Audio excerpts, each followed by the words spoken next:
eu agradeço, então, né, ao convite e a oportunidade de a gente estar falando sobre esse tema tão importante. O assunto de hoje vai ser Eu Odeio Dieta.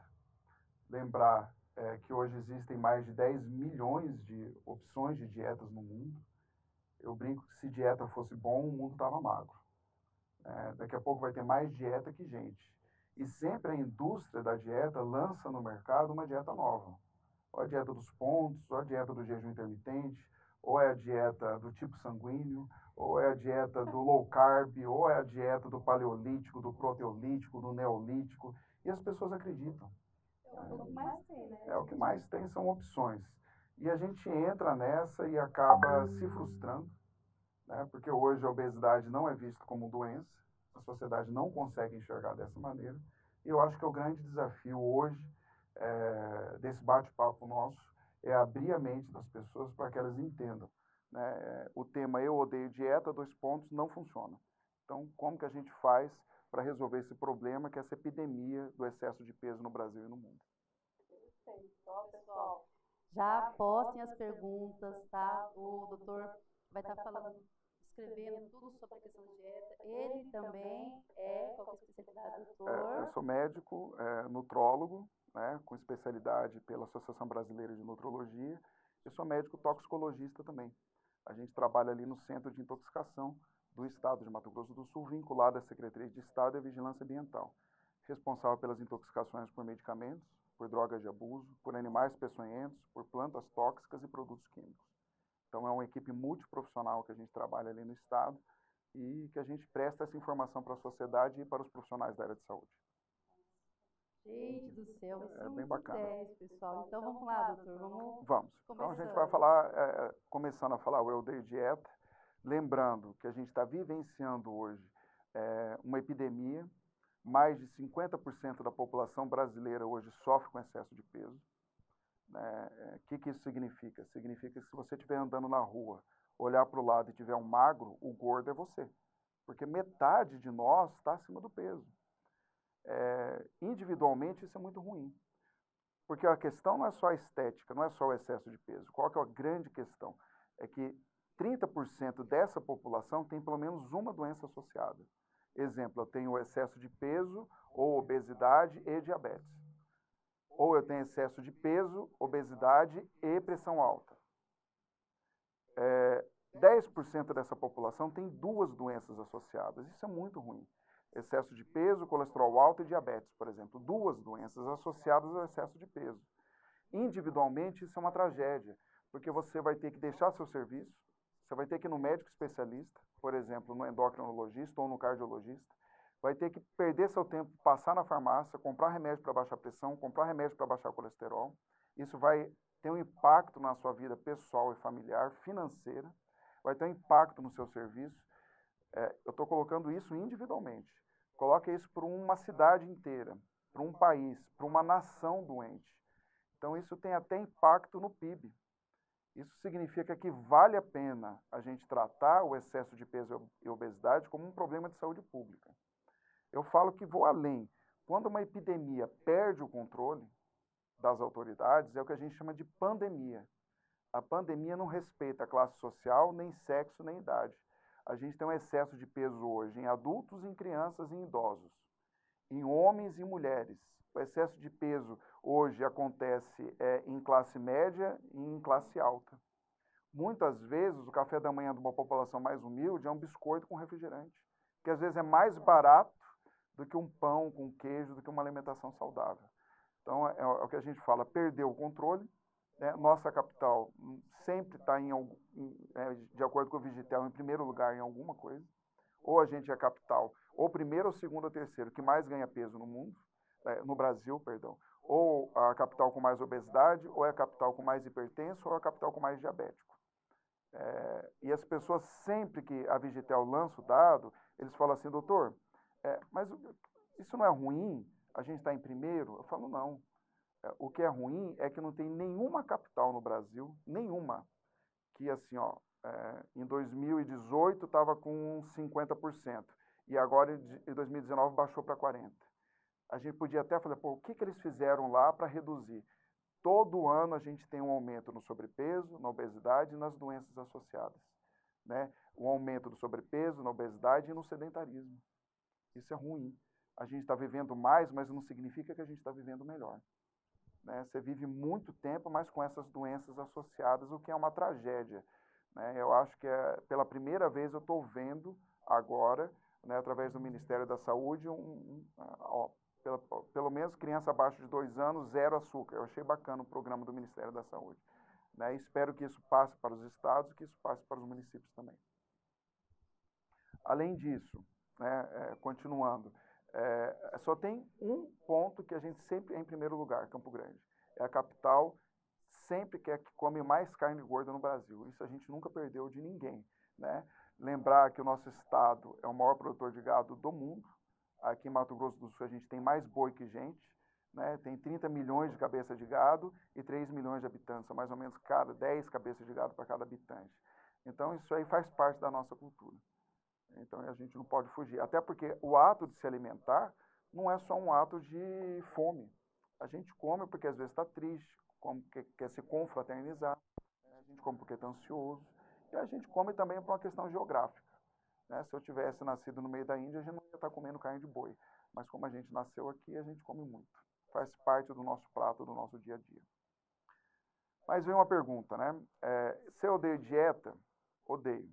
Por que eu odeio dieta? Porque a principal causa de o início de um transtorno alimentar, anorexia, bulimia, o transtorno comer compulsivo, inicia-se quando a pessoa quer começar uma dieta. Vem aquela ansiedade e não tem resolvido o problema de ninguém. E por que é tão difícil eu perder peso? Perder peso é difícil, mas manter-se magro é muito mais difícil. Eu tenho uma teoria pessoal, tá? Um tripé de sobrevivência. O ser humano, para sobreviver, precisa de muito pouco. A gente precisa de comida, água e comida, não precisa nem de garfo, come com a mão. A gente precisa de um ambiente para proteção, né? A gente precisa do quê? Chuva, sol, calor, frio e relacionamento. Afeto, carinho, amor e atenção. A maioria de nós precisa de relacionamento. Então, nesse tripé de sobrevivência, a gente tem deixado muito relacionamento de lado. As pessoas têm vivido muito em função de celular, o papel da mulher na sociedade. Eu tive o privilégio de ser criado com uma mãe dentro de casa. Já os meus filhos não, né? A mãe sempre trabalhando fora de casa. Então isso faz uma diferença. Então, às vezes, para compensar essa ausência materna, a gente acaba tentando compensar, ao invés de se relacionar, com comida, né? E a gente entra no erro alimentar grave. Lembrar que a consequência natural do ambiente para o ser humano enquanto raça humana era a manutenção de peso. Um ambiente dos últimos 100 anos, a consequência natural é ganhar peso. E do que eu estou falando? Eu estou falando de algo que, infelizmente, a noção de tempo que o ser humano tem é limitada ao tempo que ele vive. Quando a gente fala antigamente, a gente pensa quando a gente era criança, ou na época dos nossos avós. Mas o ser humano está na face da Terra há 4 milhões de anos, como ser bípede, hominídeo. E é difícil a gente ter ideia do que seja 4 milhões de anos. De 100 anos para cá, tudo mudou. E a gente não se dá conta disso. Tudo mudou, a gente utiliza uma série de tecnologias que a gente não se dá conta. Eu vou exemplificar isso agora. Como que você veio agora para cá, Cristiane? De carro. Carro, ônibus, moto. Carro nunca existiu na história do ser humano. A gente marca a consulta como? Por telefone.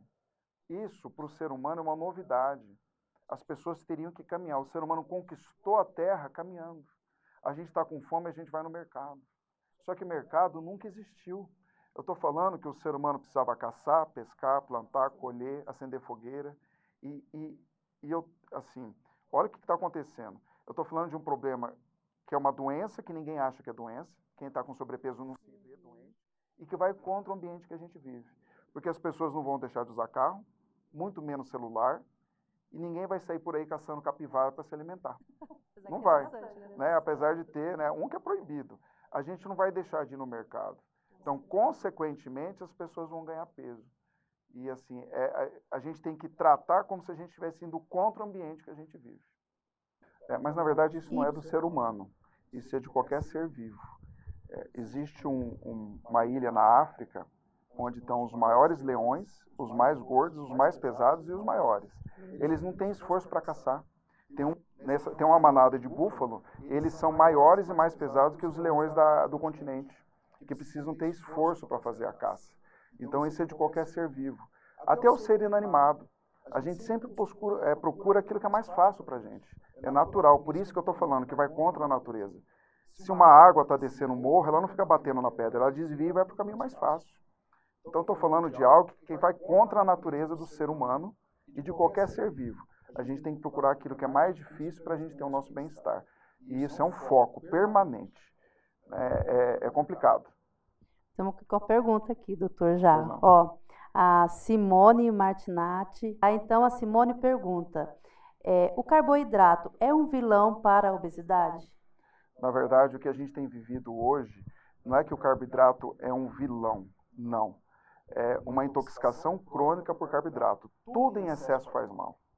Até o leite materno, que é um alimento perfeito, em excesso faz mal. Eu vejo criança de 3 meses mamando no peito com peso de criança de 2 anos. Porque a mãe não pode ouvir choro. A criança começa a chorar, ela já põe no peito. Não pode ouvir choro de criança. A criança chora porque fez xixi, porque fez cocô, porque está molhado, porque a fraldinha está pegando, porque quer um abraço, porque está com frio, porque está com calor. Então não é todo momento que você tem que dar o peito. Só que eu vou exemplificar o que a gente está vivenciando hoje. Aqui no nosso estado, você vai para um churrasco. Você tem a proteína, que é a carne do boi lá, a picanha. Nossa Senhora. Aí do lado, se fosse só a picanha, seria bom. Mas você tem o pão com alho, carboidrato. Você tem o arroz, carboidrato. Você tem a maionese, o carboidrato. Você tem a mandioca, carboidrato. Você tem a farofa, carboidrato. É um excesso de carboidrato no nosso dia a dia. É fonte IBGE. Vai em qualquer cozinha de brasileiro, a maioria, se você abrir um armário da cozinha, o que vai ter lá? Biscoito, bolacha, pão, macarrão, arroz, carboidrato, carboidrato, carboidrato, carboidrato, carboidrato. O brasileiro consome 300 a 500 calorias a mais por dia do que ele precisa. Vamos supor, eu gasto 2.000 calorias por dia. Pelo meu peso, altura, eu gasto 2.000 em repouso. É como se eu tivesse comido 2.500. Essas 500 calorias a mais, 85% é na forma de carboidrato. Então, de fato, não é que o carboidrato é um vilão. É que a gente tem comido o excesso de carboidrato. Você vai num churrasco, pega um carboidrato. Não precisa escolher vários para você comer e nem precisa fazer tudo isso. Mas é complicado, né? Não, é simples. Tá aquela carne lá, a mandioquinha derretendo, né? Pronto. Se você não precisa fazer o arroz, o pão com alho, a mandioca, escolhe 2 carboidratos para a proteína, já tá bom. Se é que conhecimento por si só não muda comportamento. Né? Quem tem sucesso no tratamento do excesso de peso, quem trata e permanece e enxerga que o excesso de peso e a obesidade é uma doença. Aí você tem que se submeter a um tratamento. Porque perder peso não é difícil. Você faz uma dieta, você perde peso. O difícil é ficar magro pro resto da vida. Por que isso é difícil? Porque o organismo defende o peso adquirido. Eu já pesei mais de 100 quilos. Eu lembro que eu pesava 100. Aí eu fazia uma dieta, ia 99, 98. Passava um final de semana, 100 quilos. Chegava no 97. Passava um feriado, 100 quilos de novo. Quando a gente atinge o peso ideal, a gente relaxa. E a gente volta a fazer o que fazia antes. Então é importante você estar constantemente com um profissional de saúde, seja nutricionista, um médico nutrólogo, um professor de educação física, para estar acompanhando o teu peso. O bacana é a gente tentar fazer um trabalho multiprofissional. Quanto mais profissionais envolvidos no tratamento dessa epidemia, melhor. Né? Ninguém entende tanto de alimento quanto uma nutricionista. Ela vai fazer uma coisa balanceada para você. Atividade física, a mesma coisa. Melhor orientação para quem está com sobrepeso, ele não pode fazer qualquer atividade física. Né? É importante ele ter uma orientação daquilo que ele vai fazer, ele pode acabar se machucando. O nutrólogo, né, é um médico que fez uma residência em nutrologia. Além do plano alimentar, a gente passa medicamento. Uma boa parte dos meus pacientes acima do peso são ansiosos. E se eu não conseguir tratar efetivamente essa ansiedade, ele não consegue perder peso só seguindo um plano alimentar. É importante. Alguns estão pré-diabéticos. Alguns produzem uma hiperinsulinemia, um hormônio que aumenta a insulina pelo excesso de peso. A insulina alta causa fome. E a pessoa não adianta você passar um plano que ela não vai conseguir seguir. Então a gente tem que baixar a insulina, né, harmonizar o paciente para ele que ele consiga seguir o plano alimentar. Então, cada macaco no seu galho, cada profissional exercendo o seu papel. Isso é muito bacana. Mas voltando ao tema, por que é tão difícil perder peso? Porque também existe uma indústria do emagrecimento, né, que ele quer vender, vende produtos light. Nunca se vendeu tanto produto light e diet no mundo. Shakes emagrecedores. Não sei se você já viu. Chá branco, chá verde, chá azul, chá cor-de-rosa, chá multicolorido. Todas as cores. Né, produtos light, diet, linhaça dourada, chia. Todo o mercado ração humana. Não sei se você já ouviu falar. Então, assim, e a gente compra. Porque a gente acredita que comprando é como se fosse antídoto. Eu tinha uma amiga que comia uma pizza de calabresa sozinha e tomava chá verde depois. Então, o que vai ficar leve? Talvez a consciência dela fique leve. Talvez. Já tomou um chazinho, já dá uma ajuda. É como se você fosse num rodízio de massas e toma Coca Zero. Né? Um refrigerante zero, era melhor ter ido no à la carte, ter tomado um refrigerante normal, do que você ter ido num rodízio. As pessoas compram para combater o erro alimentar, o que é um erro grave. Eu brinco que o único alimento que realmente emagrece é a pimenta malagueta. Ela é termogênica, ela aumenta o metabolismo, você enche o seu prato de pimenta, você não vai conseguir comer e você vai emagrecer. Né? Porque só tem uma maneira efetiva de perder peso nos dias de hoje. Você tem que comer menos do que você está comendo. Não existe segredo. Né? Fora a indústria das dietas. Como eu falei, mais de 10 milhões de dietas, né? Da Lua, da Sopa, dieta da USP, do tipo sanguíneo, vegana. Aí a pessoa fala, não pode comer açúcar, não pode comer lactose, não pode comer glúten, não pode comer carne. Não... Né? Daqui a pouco, se duvidar, as pessoas vão inventar a dieta do signo. Né? E as pessoas vão acreditar. Você que é leão, nasceu em julho, você vai comer carne. Você é touro, vai comer verde, vai comer capim. Você, né? Você é escorpião, você vai comer inseto. Você é virgem, não vai comer ninguém nem nada. Aí você vai emagrecer. Quem é do signo de virgem vai emagrecer. Então, assim, e se eu escrever isso, as pessoas vão acreditar. Então, assim, bom senso e canja de galinha não faz mal para ninguém. Não, com certeza. Então, para de ir reconhecer que você está diante de um problema, que você não consegue sozinho, procurar um profissional da área que você vai se dar bem. A gente está com mais uma pergunta aqui, doutor. Pois não. É a Adriana, tá? Ela é de Nova Alvorada do Sul. Adriana, muito obrigada pela sua participação aqui com a gente. Ela quer saber sobre o uso do açúcar mascavo, farinha integral, dentre outros produtos integral. Já dá uma diferença? O uso deles já dá alguma diferença, assim? Em relação ao peso, não. Ele tem a mesma quantidade de caloria. Agora, em termos de saúde, é muito melhor eu usar para adoçar o açúcar mascavo do que o açúcar orgânico. O açúcar orgânico é melhor do que o açúcar totalmente branco, né? Fino, refinado. Quanto mais processo químico, pior.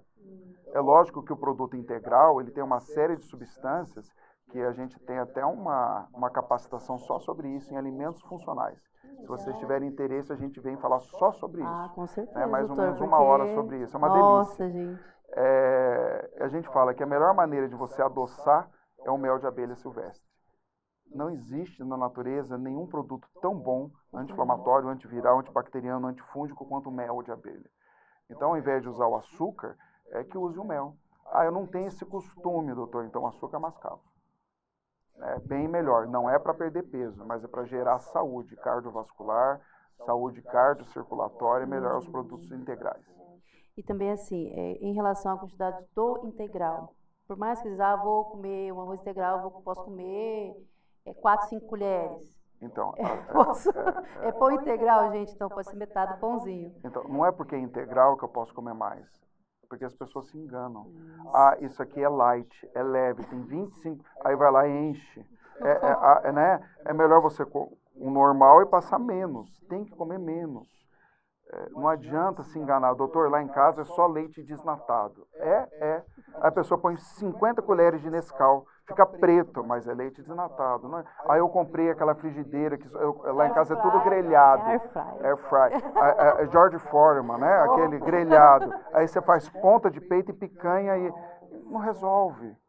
As pessoas se enganam querendo comprar antídotos para o seu erro alimentar. Não vai funcionar. O que funciona de fato? É reconhecer. Meu maior desafio como médico nutrólogo é fazer com que a população aceite que a obesidade é uma doença grave, que a obesidade leva a várias outras doenças, ou seja, é uma doença degenerativa, é uma doença que não tem cura, isso é muito difícil da gente aceitar, mas é uma doença que causa dependência química, física e psicológica. O obeso depende de caloria, mais do que o alcoólatra do álcool.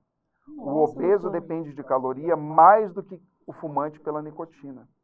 É uma dependência. É só você fazer um exercício. Chega às 10 horas da manhã e fala para o gordo, você não vai almoçar hoje, não tem almoço em casa. Meu Jesus. Ele não vai falar, não, amanhã eu almoço. Ele tem reserva. O que vai acontecer do ponto de vista médico se ele ficar um dia sem almoçar e sem jantar? Nada. Agora, a dependência química e psicológica é tão grande, não tem almoço em casa, eu vou passar em algum lugar para comer. Às vezes, os meus pacientes lá do Hospital Regional, que a gente atende terapia da obesidade infantil, eu falo, vocês vão fazer 12 horas de jejum para colher o exame. Nossa, já é um desespero. Como que eu vou ficar 12 horas sem comer? Mãe, eu vou morrer. Né? As crianças entram em desespero. É a dependência de caloria. Existe a formação de RNA mensageiro lá no hipotálamo provando essa dependência. Então, assim, isso precisa de tratamento. Só que como ninguém vê a obesidade como doença, imagina a obesidade infantil. É muito mais difícil de ser enxergado como doença. E ainda mais hoje em dia, você negar algo para o filho é muito difícil. Para a mãe que está ali, é difícil ela chegar e falar assim, não, minha filha, você não vai comer isso porque não pode. Isso aqui não pode, você vai ter que comer isso daqui. Aí a criança já chora, já faz aquilo. Mas a criança está no papel dela. Qual que é o papel da criança? Mamãezinha do meu coração, por favor. Papai, você quer me matar de fome? Né? Você não me ama? Está no papel dela. A criança não tem noção de perigo. Ela não tem como se imaginar como é que ela vai estar daqui 10 anos. Agora os pais. Quem deveria ter essa responsabilidade? Os pais. Né? E a gente vai falar sobre isso. É fundamental você aprender a dizer não para os seus sentimentos. Mas eu vou fechar hoje sobre isso. Nossa é a parte senhora, mais importante. Eu mais quero... É a mais importante. Lembrar, Cristiane, que não são todas as pessoas que têm capacidade de engordar. Tem gente que come muito, mas come assim, sabe o prato de pedreiro, uma montanha, come que nem um hipopótamo. E o cara é magro que nem uma girafa. Por que isso acontece? É geneticamente determinado. Essas pessoas não desenvolveram a capacidade de acumular gordura. Os adipócitos são células minúsculas, células de gordura, invisíveis ao olho nu. As pessoas que comem muito e são magras, que a gente morre de inveja. É isso que eu ia falar agora. Eu falei, gente. Essas pessoas não desenvolveram essa capacidade. Tem gente que desenvolve essa capacidade de acumular gordura desde criança. Algumas pessoas depois da adolescência. Alguns homens depois que casam. Algumas mulheres depois do primeiro filho. Outras depois do segundo. Outras depois do terceiro. E tem mulheres que vêm ao consultório com 3 filhos e elas não desenvolveram a capacidade de acumular gordura. Elas vêm para ganhar peso. Qual que é o problema? Uma vez que você desenvolveu essa capacidade, você vai carregar isso pro resto da vida. Ai, Jesus, não tem cura. É como se você tivesse desenvolvido um diabetes. Quem tem diabetes tem que tomar insulina, ou metformina, ou por quanto tempo? A vida inteira. Ele pode comer açúcar? Doce? Não. Ele vai ser obrigado a fazer um processo de reeducação de comportamento alimentar. É como se você tivesse desenvolvido pressão alta. Né? Você vai ter que se tratar para o resto da vida. Só que pressão alta e diabetes, a sociedade encara, enxerga e aceita como doença. O obeso não. Pelo contrário. E outra coisa, quanto mais precoce você desenvolver a capacidade de engordar, o prognóstico é pior. Por exemplo, as pessoas falam, doutor, desde bebê eu sou obeso. Eu não fui uma criança magra. O prognóstico é mais difícil, o tratamento é muito mais complicado. Eu tive um paciente com 300 quilos no consultório. E eu perguntei para ele, desde quando o senhor começou a ganhar peso? E a resposta foi fantástica. Ele falou, doutor, desde 2 meses de vida intrauterina. Eu nasci com 7 quilos. A minha mãe é obesa grave, meu pai é obeso mórbido, eu nasci com 3 bochechas. Ou seja, a solução para ele é a cirurgia bariátrica. Não tem outro jeito. Então, quanto mais precoce, mais difícil o tratamento. Lembrar que, além de ser uma doença que não tem cura, é uma doença adaptativa. Ninguém estava magrinho ano passado e esse ano é uma sequência, demora meses e anos. Né? Eu brinco, magrinho, fofinho, gordinho, obesinho, mórbidozinho. Só que a gente quer sair do mórbidozinho, voltar para o magrinho, né? As pessoas chegam no consultório, doutor, quero entrar no meu vestido de 15 anos. Eu falei, em quanto tempo? Daqui 3 meses. Eu falo, não, veio no profissional errado. Aonde que eu tenho que ir, doutor? Eu falo, você tem que ir na costureira. Ela pega o seu vestido de 15 anos e aumenta. Né? Aqui, a nossa proposta é uma perda de peso lenta, gradual e consistente. É isso que dá certo. Perder peso rápido num período curto é a maior alegria para quem é ansioso. Mas você tem reganho de peso a curto e médio prazo. Ou seja, perder peso não é difícil. A manutenção de peso a longo prazo é muito mais difícil. Tem aqui outra pergunta aqui, doutor. Agora tá chovendo que só por Deus pergunta. Estamos à disposição aqui até a hora que vocês quiserem. A Simone, obrigada Simone por participando novamente aqui com a gente. Ela, doutor, e a dieta low carb? Puder falar um pouco sobre eles? Então, são dietas da moda. Não tem. O que acontece? Assim como qualquer outra dieta, você quer seguir a dieta low carb? Bacana. Né? Você diminui o carboidrato, até porque a gente está vivendo uma intoxicação crônica por carboidrato. Se você reduzir, você vai perder peso. O problema é que quando você atinge o peso ideal, o que acontece? Naturalmente você volta a fazer o que fazia antes. É do ser humano. Você está há 10, 20, 30 anos agindo de uma maneira. Aí vem alguém com uma ousadia de falar, vamos fazer diferente? Jejum intermitente funciona? Lógico que funciona. Enquanto você estiver no jejum intermitente. Parou, lógico. Agora, você quer fazer em jejum intermitente? Tome um bom café da manhã. Né? Aquela máxima da medicina. Comer café da manhã como se fosse um rei ou uma rainha. Né? Um almoço como se fosse um príncipe, uma princesa. E à noite, você come como um mendigo. Faça a sua última refeição enquanto tiver sol. Anoiteceu, não come mais. Você só vai comer no outro dia. É a melhor maneira e a maneira mais saudável de você perder peso. Não faça jejum de café da manhã. Tome um bom café da manhã. Aqui, ó, a Tatiana Altino de Almeida. Né? Obrigada, Tatiana, pela sua participação aqui. Ela está falando, uma epidemia de dieta vem de pessoas que não têm formação na área. E muitos outros profissionais que passam dieta em vez de enviar o paciente para o profissional competente, formado para prescrever dieta. Perfeito, é comum. Aquilo que eu falei, não existe profissional tão bem capacitado como as nutricionistas. Elas é que mais entendem, né? Passaram mais de 4 anos, fora as pós-graduações que fazem, para estar orientando um plano alimentar específico para aquela pessoa. Não significa que o jejum intermitente vai servir para todas as pessoas. Algumas pessoas perdem peso fazendo low carb, outros não. Algumas pessoas precisam de medicamento, outras pessoas precisam do quê? De uma cirurgia bariátrica. Então é muito individual. Colocar todo mundo no mesmo bolo não vai dar certo. Aqui tem outra aqui, ó. Gente do céu. Pessoal, fala da cidade onde vocês estão falando, né? Pra gente aqui tá passando para todo mundo saber de onde você é, tá? Ó, a Luciana Nunes. Ela está dizendo aqui, ó, você olha nas ruas para o lado e quase toda a humanidade está acima do peso. É muito difícil emagrecer. Aí ela vem de novo aqui, ó, os bebês já nascem com celulites. Não será algo adicionado nos alimentos, na água? Isso aí, na água, na hora de Não, isso é a teoria da conspiração, né? As pessoas acham que... na verdade, a gente tem que trabalhar com a realidade e aquilo que a gente pode trabalhar. Doutor, meu pai é obeso, minha mãe é obesa. A gente quer sempre culpar a genética. Devo ter um problema de tireoide, né, doutor? A tireoide é do momento, na verdade, é a falta de noção de tempo. A gente não gasta mais caloria para nada. É verdade. Aquilo que eu falei, o sedentarismo reina. Você pega um ônibus, pega carro, moto para fazer tudo. Você não despende mais energia. E agora a bicicleta então, é elétrica. A bicicleta elétrica. Então, que poderia melhorar, né? Para você ir para o seu serviço, você não gasta mais nada. Então, a gente quer achar culpado, sendo que o culpado está na nossa frente. Está muito evidente, claro e óbvio aquilo que está causando essa epidemia de excesso de peso. Não são os hormônios. Não são, Com certeza é o sedentarismo, é a facilidade, é a nossa urbanização, o nosso sedentarismo, e lógico que existe também a indústria do fast food. Né? O tamanho das porções aumentaram, mas a gente vai falar sobre isso daqui a pouco. Então tá, doutor. Aqui a Luciana de novo, aqui, ó. Tá. A dieta do tipo sanguíneo, então, seria a mais aceitável? De jeito nenhum.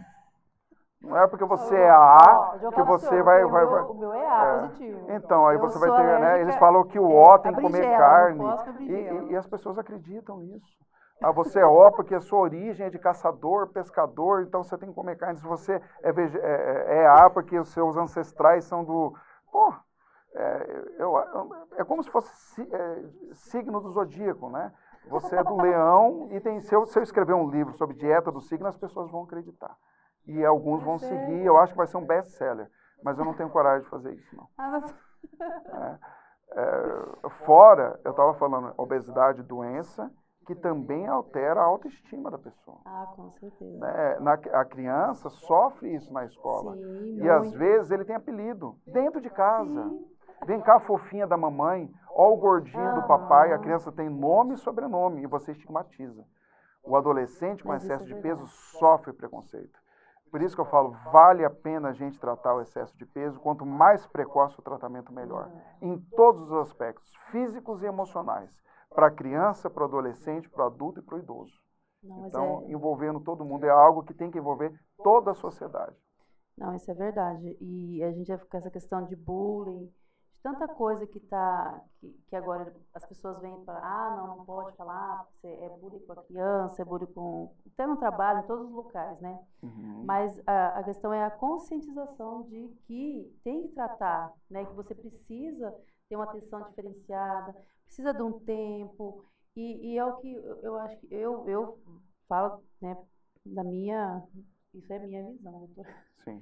Que a falta do tempo e a compensação momentânea que os pais, que a família hoje em dia tá tendo por isso, então é uma forma de não se sentir culpado por não conseguir acompanhar o filho, não conseguir dar aquela atenção, porque não é, quando você fala do adolescente, eu falo porque eu tenho adolescente em casa, tá, gente? Então, assim, às vezes muitas vezes eu me culpo, porque eu não fui fazer uma caminhada com a minha filha, não consegui levar. Às vezes é mais fácil levar um agrado na forma de comida do que, né, se relacionar e fazer uma caminhada com um cachorro, por exemplo.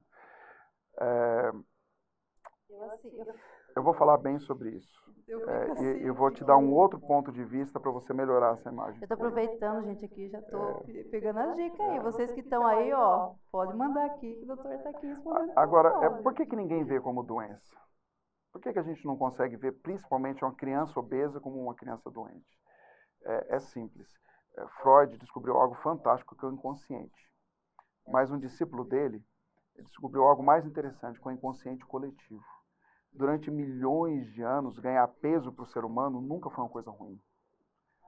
Quem era privilegiado do ponto de vista genético? Quem tinha capacidade de armazenar gordura. Porque a gente não obtinha alimentos indo no mercado ou dando um telefonema. A gente despendia energia, sobrevivia quem desenvolveu essa capacidade. Ou seja, nós que temos a capacidade de engordar, do ponto de vista genético, somos privilegiados. Aquele que era magrinho porque ele não tinha... ele não tinha geneticamente... Hoje é exceção, é a minoria que come muito e é magro, que a gente morre de inveja. Mas do ponto de vista de ser humano, ele não é geneticamente capacitado, você entendeu por quê? 100 anos é um tempo muito curto. Então, no inconsciente nosso, ganhar peso é sinônimo de saúde. O que sempre foi sinônimo de saúde, de 3 gerações para cá, virou um tormento. Virou doença. E ninguém consegue enxergar como doença. Por exemplo, se eu tenho... Pelo contrário, existe um preconceito enorme em cima do tratamento do excesso de peso. Por toda a sociedade. E como o médico faz parte da sociedade, inclusive pela classe médica. Do que eu estou falando? Eu vou exemplificar aqui para você. Doutor, eu tenho uma amiga que perdeu 30 quilos. Também tomando remédio. Você já viu isso? O próprio médico... E colegas também. Pior que isso. Ela vai parar de tomar e vai engordar tudo de novo. Torce para a pessoa parar e engordar. E as pessoas falam pior. Remédio para emagrecer não funciona. Porque a pessoa para de tomar e engorda. Eu falo, é por isso que funciona. Se ele não funcionasse, a pessoa parava e não engordava. Por exemplo, se você tivesse diabetes, Cristiana, vamos supor que você precisasse tomar insulina. Se você para de tomar insulina, o que acontece com o seu diabetes? Meu filho, volta lá. Você viu como a insulina é boa? Se você tivesse pressão alta, você ia ter que tomar remédio para pressão por quanto tempo? A vida inteira, né? E alguém ia brigar com você por causa disso? Não. Pelo contrário, se você ficasse sem tomar, sua pressão ia subir e o cardiologista ia brigar com você. Você vai ter um derrame, você vai ter um infarto, você não pode ficar sem tomar. E o remédio para hipertensão é tão bom que se você deixa de tomar, descontrola a tua pressão. Mas para obesidade a gente não consegue enxergar assim. O remédio para obesidade é tão bom que se você deixa de tomar, você engorda de novo. É por isso que ele funciona. Assim como a insulina funciona para o diabético. Só que no nosso inconsciente, a obesidade não pode ser tratado.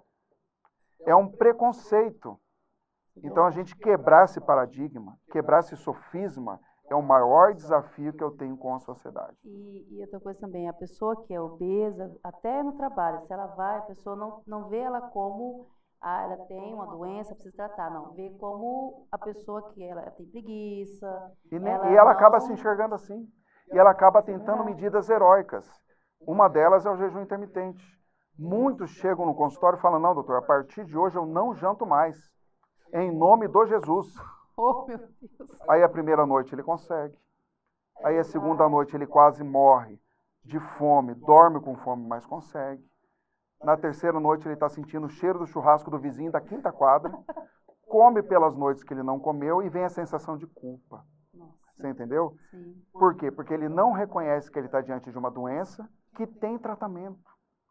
E a pessoa não quer se submeter, ela acha que consegue sozinha.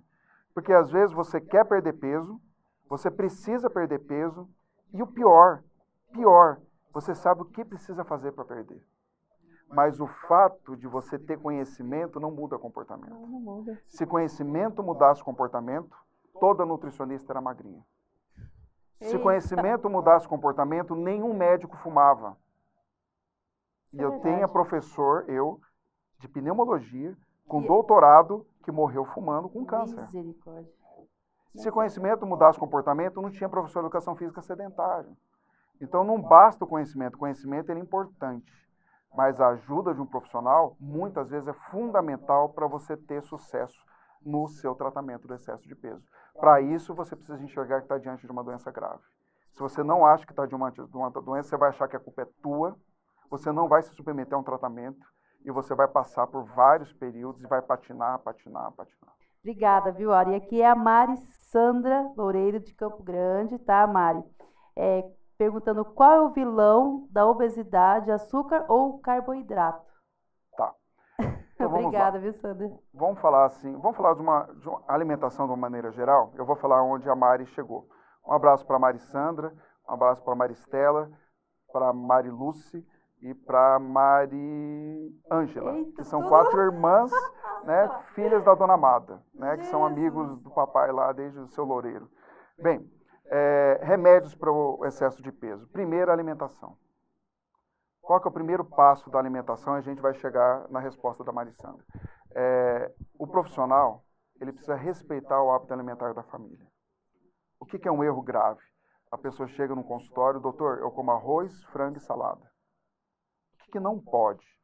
O profissional falar, não. A partir de agora, você vai tirar o leite, você vai tirar o glúten, você vai comer grão de bico, lentilha e queijo de soja.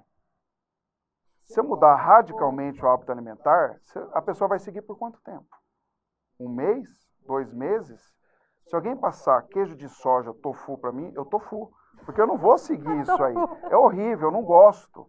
Então, eu tenho que respeitar o hábito alimentar da família. Com certeza. Com exceção do erro alimentar grave. Então, eu falo, você vai continuar comendo arroz, frango e salada. Só que menos. É a quantidade que é importante. Agora, qual que é a exceção? Erro alimentar grave. O que é erro alimentar grave? É tudo aquilo que eu não preciso ir no nutricionista para saber que faz mal e engorda. Eu não preciso ouvir de um profissional de saúde, de um nutrólogo, que biscoito, bolacha, chocolate, refrigerante, pizza com borda recheada, milkshake de ovo maltine, sorvete, cheetos, esquisitos, traquinitos, faz bem. Engorda. Muito. Eu preciso ouvir isso de um profissional? Não. Então, qual que é o primeiro passo? Combater esse erro. Como que eu faço para combater o erro? Como que eu mudo o comportamento alimentar? Quando eu saio de casa para fazer compra. Se eu fizer compra com fome, vai ser um desastre. Você vai comprar Então, sempre se alimente antes de fazer compra. Segundo, se você comprar creme de leite, leite condensado, se você comprar bobeira, você vai comer bobeira. O maior estímulo para o ser humano se alimentar é o paladar. Nós sempre vamos atrás do que é mais gostoso. Tem mãe que chega e fala assim, doutor, não adianta, meu filho não come fruta e verdura. Daí você vai lá na geladeira da mãe, tá lá uma cenoura linda, um monte de alface verdinha, orgânica, e do lado uma lasanha 4 queijos. O estímulo olfativo e visual é muito grande. As pessoas não vão comer aquilo que é saudável. A mãe faz um bolo de chocolate e compra uma maçã. Vai estragar a maçã. Né? Como que eu faço para o meu filho não comer bobeira? Não comprando. Quem foi o infeliz que fez a lasanha? Quem foi o porqueiro que comprou o bolo de chocolate? São os responsáveis, é o pai e a mãe. Então, como que eu faço para criar dentro de casa um ambiente saudável? Primeiro passo, o mais importante, é não comprar bobeira. Se você comprar bobeira, você vai comer bobeira. Outra coisa, evitar comer fora de casa. Quando a gente come em fast food fora de casa, a gente sempre come um pouquinho a mais. Quem está acima do peso não pode ir em rodízio nunca. A gente sempre come mais em rodízio. Você quer comer um sushi, um sashimi, uma pizza? Pede à la carte. A gente está pagando o rodízio. Eu vou deixar um prejuízo, as pessoas falam, né? As pessoas comem mais do que devem. Tem um estudo feito, olha só, acompanharam jovens por mais de 15 anos. Eles queriam saber qual que era o principal fator preditivo para que eles desenvolvessem obesidade, sobrepeso e diabetes. Aqueles que iam comer em fast food mais do que 2 vezes na semana, 2 vezes, tiveram um ganho de peso de 4 quilos por ano. E dobraram a chance de desenvolver resistência à insulina, ou seja, o diabetes. Você pode pensar assim, 4 quilos no ano é pouco, doutor. Realmente, 1 ano é pouco. Mas em 5 anos, são 20 quilos a mais. Respondendo, é lógico que o açúcar refinado, principalmente o açúcar escondido nos alimentos, é o grande vilão. Não é o carboidrato. Então, se eu quero fazer uma opção, eu tenho que fazer uma opção para o alimento. Aquilo que a gente planta e colhe, em geral, faz bem. Por exemplo, arroz a gente planta e colhe, sim. Feijão, milho, é plantado e colhido. Pizza, chocolate, não. Passa por um processo químico. Agora, você quer ter sucesso no tratamento do excesso de peso? Real, diminua caloria na forma líquida. Você quer ter sucesso pro resto da vida?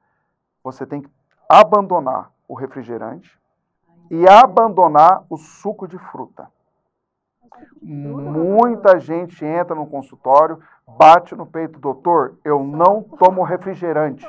Por que que eu tô desse tamanho? Eu falei, porque você toma suco, infeliz. E acha que é o fitness. E acha que tá abafando, né? Acha que é o cara, Na verdade, por que que o suco é tão ruim? Às vezes, Cristiane, o suco é mais calórico que o refrigerante.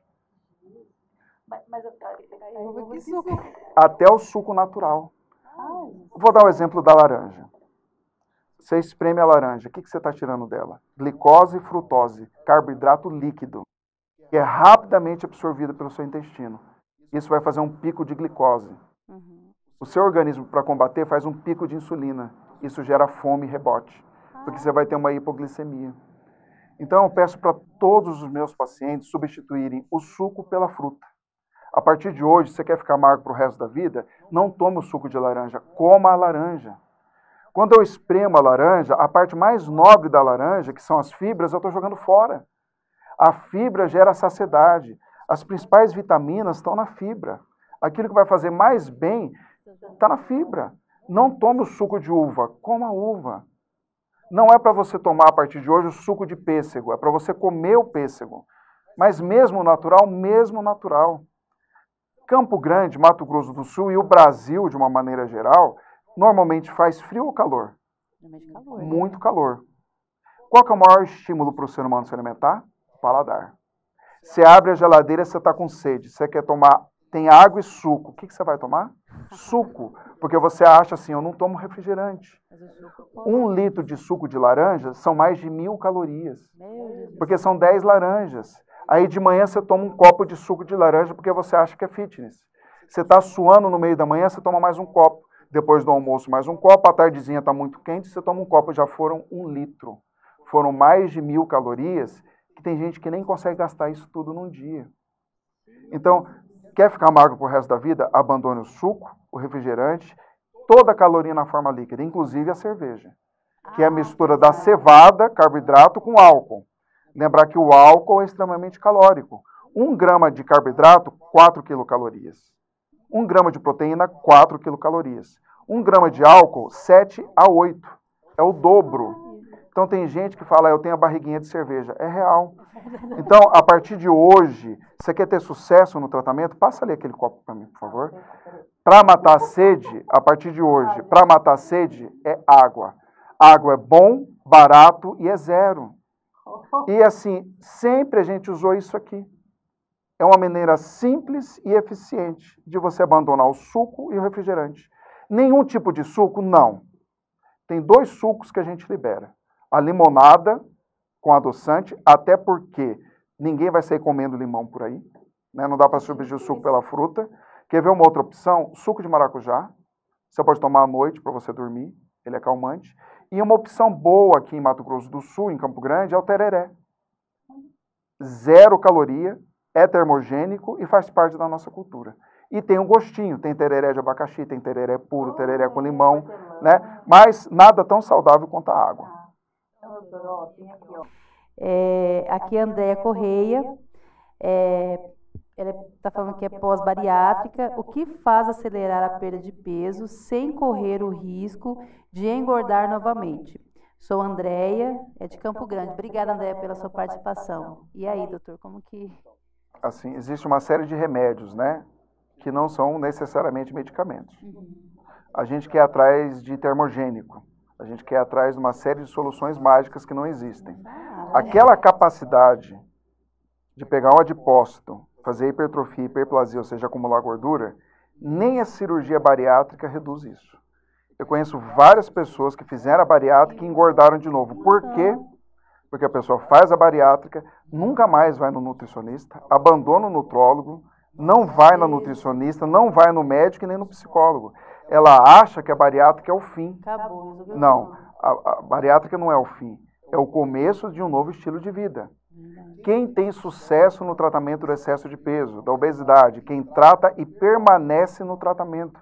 E a pessoa tem que entender isso. Se você faz a bariátrica e não volta no seu médico, a tendência natural é, ao longo dos anos, você voltar a engordar. Então, é difícil. É entender isso. Se você tivesse diabetes, você entenderia que estava diante de uma doença sem cura. Se você tem hipertensão também. Se você tem obesidade, a partir de hoje, você tem que entender que o seu sucesso depende de um acompanhamento profissional. Nossa.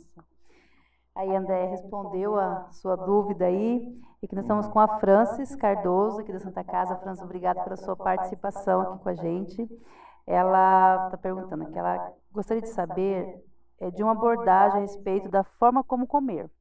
Por exemplo, ingerir alimentos corretos, de maneira correta, mastigação, tempo de alimentar-se, comer com acompanhamento de líquidos, influenciam na perda e manutenção do peso?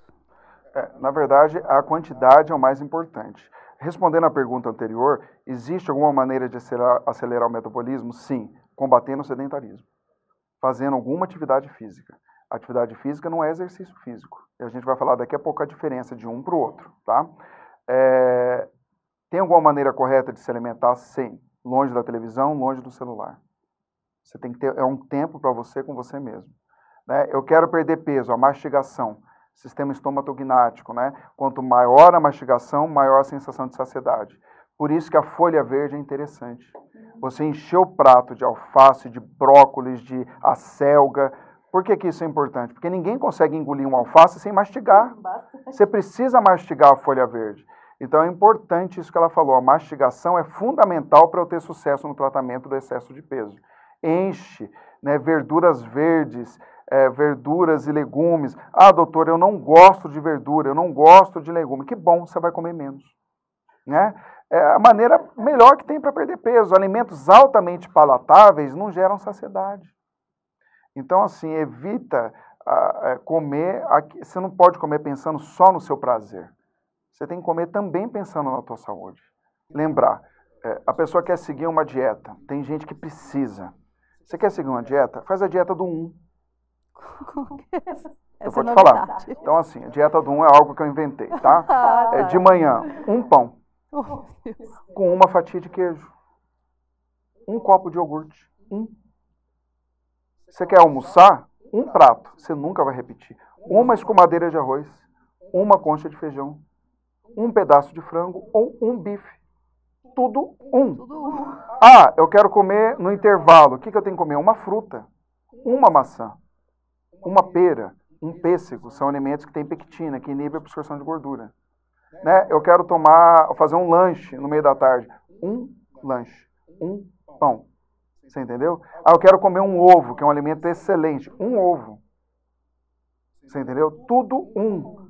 Pronto, aonde você estiver. Eu estou de férias, eu sei que eu vou comer uma escumadeira de arroz, uma concha de feijão, um bife.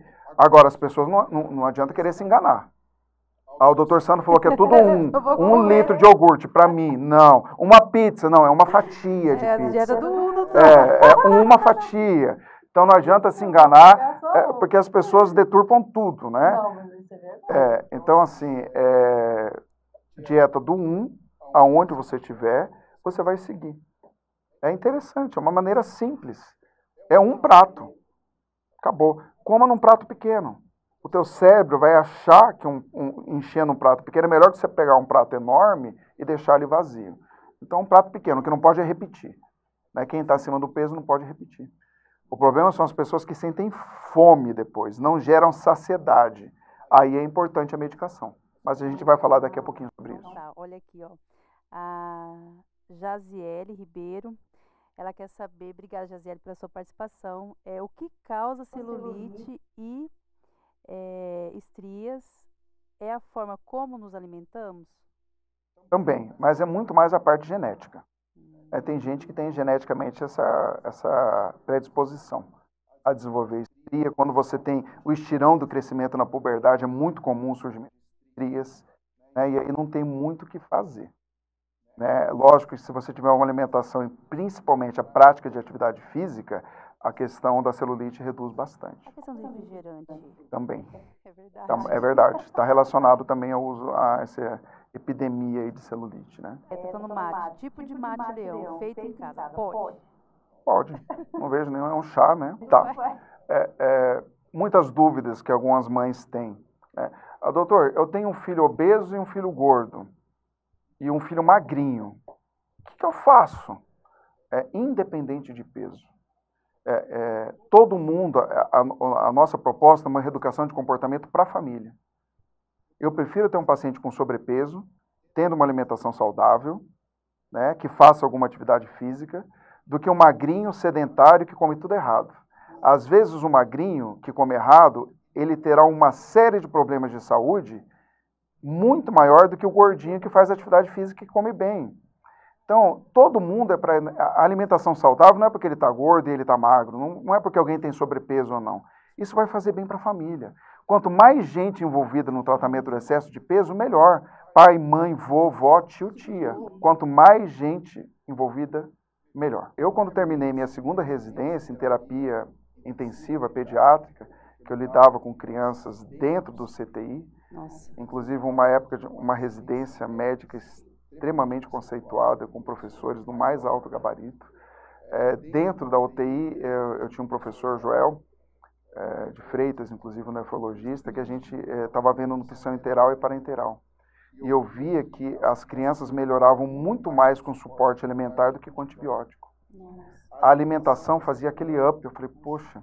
E na época eu li um livro do Nathaniel Vilniski, um nutrólogo e o doutor da Escola Paulista de Medicina. Eu falei, poxa, eu não sabia que existia. Eu já estava terminando minha segunda residência e não sabia que existia essa especialidade médica. Aí eu entrei em contato com o Mauro Fisberg e com o Nathaniel Vilniski, um do Rio Grande do Sul, de São Paulo, trouxe aqui para Campo Grande. A gente fez uma série de eventos aqui, capacitamos uma série de pessoas e começamos o projeto lá no Hospital Regional, que é o programa TOI, Terapia da Obesidade Infantil. Que legal. E hoje são mais de 10 mil famílias atendidas de uma maneira gratuita e de uma maneira multiprofissional.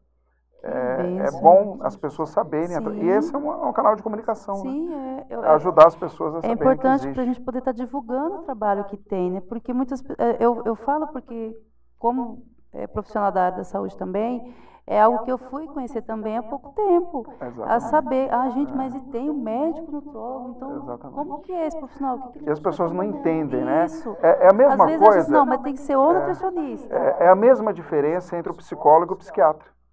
O psicólogo faz terapia, estudou para isso, né, cognitivo comportamental, ou faz, né, uma série de outras modalidades de terapia, mas tem um médico que fez psiquiatria, que ele, além da terapia, ele pode prescrever medicação. O nutrólogo é um médico que fez uma residência em nutrologia, né, que além do plano alimentar, muitas vezes a gente pode e deve prescrever a medicação. Nossa, aqui ó, a Fran, acho que ela ficou que não respondeu a pergunta dela, comer e ingerir líquidos é contraindicado. Não, acho que foi daquela... não, é até bom, se você 15 minutos antes do almoço e do jantar tomar um copo de água, você vai diluir o ácido clorídrico e muitas vezes até diminuir a fome. Então, o que não pode é durante a refeição, aí não. Tá. Então você tá ingerindo o alimento e está ingerindo o líquido junto.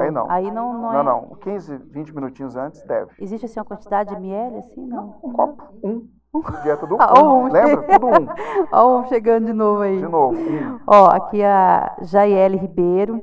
Atividade física se faz quantas vezes por semana? Tá, a recomendação atual da Organização Mundial de Saúde, 5 vezes na semana, no mínimo. Aquela questão de 3 vezes na semana caiu por terra há muito tempo. Né? De 30 a 60 minutos por dia, dependendo da intensidade. E a gente fala, que horas que eu vou fazer, doutor? Horas. A gente brincava de manhã, estudava, eu ia para a rua, e minha mãe me chamava quando estava anoitecendo. 4, 5 horas brincando. Nossa. E a gente não se acha, por quê? Porque a gente fica no celular, porque a gente fica no computador. Então, é um exercício para você fazer diário. No mínimo 5 vezes na semana. De 30 a 60 minutos. De preferência, atividade moderada. O que é uma atividade moderada? Aquela que eu faço e consigo manter conversação. E é justamente sobre isso que eu vou começar a falar agora. Então, né? Vou falar sobre isso. Então, eu vou resumir as etapas da alimentação. Primeiro, respeitar o hábito alimentar da família, com exceção do erro alimentar grave. Né? Não vai faltar oportunidade para vocês comerem bobeira. Quando que eu vou comer bobeira? Natal, Ano Novo, Véspera, Páscoa, Dia dos Pais, Dia das Mães, Dia das Crianças, aniversário, confraternização. Não tem todo ano? Festa junina, julina, agostina, setembrina. Tem. O que você não pode levar para dentro da sua casa. Bobeira, não falta oportunidade. Dentro de casa, não. Não leva bobeira para dentro da sua casa. Isso é fundamental. Hoje em dia, você vai em velório. Está lá o defunto e do lado está biscoito, bolacha, chocolate. Você já viu? No Brasil, em Campo Grande, ninguém passa fome. Não passa, gente, isso é verdade. Você fica lá na frente da Pax, quando chega um corpo, você vai lá e as pessoas comem, nem respeita o defunto, né? Então, assim, não falta oportunidade para você comer bobeira. Ah, doutor, mas é uma criança. É uma criança que está doente. É isso que a gente precisa entender. Mas a gente não pode ser radical. Eu estou brincando. Eu libero um bobeirinho ou outra para você, uma vez a cada 10 ou 20 anos, você vai lá e compra um bobeirinho para o seu filho. No dia a dia, não. Bodas de prata, bodas de ouro, bodas de diamante, aí a gente come um bobeirinho. É bem tranquilo, né? É bem tranquilo, eu não sou radical. Light, não, gente, de jeito nenhum. Bem, então, comer e principalmente beber menos, abandonar a caloria na forma líquida, na forma de suco e refrigerante, substituir o suco pela fruta, para depois que a gente abandonou as bobeiras, aí a gente vai aprender a comer melhor, que são os alimentos funcionais. É que as pessoas chegam querendo saber da linhaça dourada, as pessoas querem saber do óleo de coco e comem um monte de besteira. Não é por aí. Não estou falando que a chia faz bem, mas primeiro você precisa abandonar aquilo que está fazendo mal. É verdade que o sal do Himalaia, que colhido no deserto, não sei... Calma, cara. Aí não é bem assim. Primeiro abandona, tá? Então, concluindo a alimentação. É isso. E a gente, se vocês quiserem, a gente volta aqui para falar sobre alimentos funcionais.